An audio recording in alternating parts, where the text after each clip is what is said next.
Don't judge each day by the harvest you reap, but by the seeds you plant. I repeat, don't judge each day by the harvest you reap, but by the seeds you plant. I am giving you an example by Robert Louis Stevenson, in which he defines a salesperson.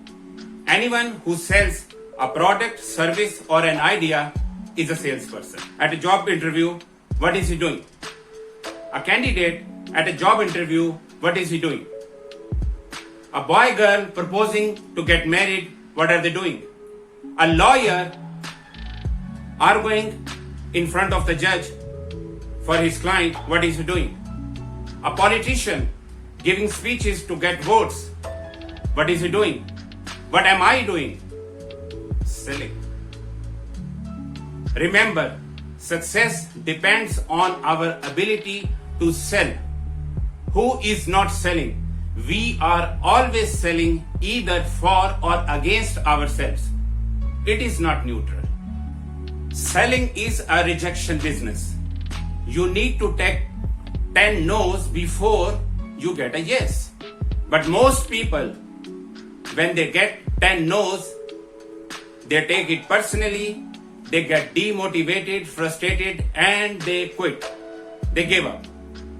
Go and check out the financials of any company, the profit and loss statement. Sales represents profit. Rest, everything in a company is overhead and liabilities. Are you with me? Selling is defined as nothing else but transfer of enthusiasm from you to the other person. If I am not enthusiastic about my own product, I have no right to sell it. If I would not buy my own product under the same circumstances, I am cheating people. If a doctor would not prescribe the same treatment to his own kids, it means he is cheating patients.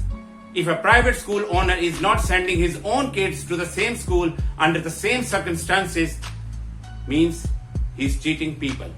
So what is selling?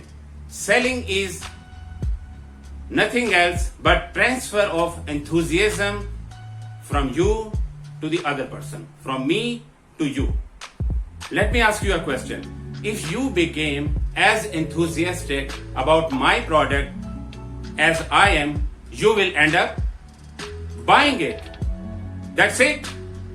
People keep talking of tactics in selling. Let me redefine the word selling today. Selling is 90% conviction, belief in your product, 10% communication of the conviction. 90% conviction, belief in your product, 10% communication of the conviction, which is your selling skill, persuasion skills, and objection handling skills. Thank you.